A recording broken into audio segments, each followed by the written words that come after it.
1 year ago today, we aired our first Target 7 report on the Clay Corner Inn in Blacksburg. Dozens of families were left without places to stay ahead of graduation because of overbooking. The reservations were canceled without refund. Our investigation showed the business had not paid taxes in years. After our reports, the lease for the inn was terminated. The owner of the property took over management, renaming the business the Blacksburg Bed and Breakfast. At the time, he aimed to improve transparency and solve future overbookings. WDBJ7's Lindsay Cook checks in to see where the business stands today. When the Clay Corner Inn transitioned into the Blacksburg Bed and Breakfast, management says it was their goal to regain trust among their guests and avoid the same issues they were dealing with exactly 1 year ago. When I took over ownership and management, there's a lot of uncertainty regarding the status of the business.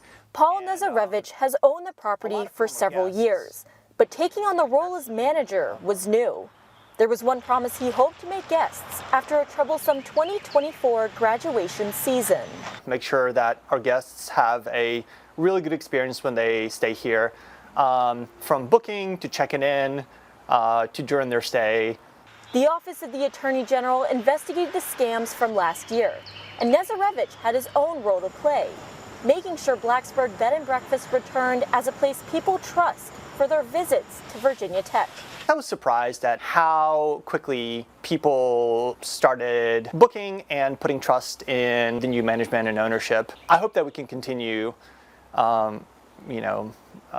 making good on the trust and confidence people put in us. Families are returning next week for graduation stays, and the inn is already booked up for Virginia Tech's 2026 graduation season.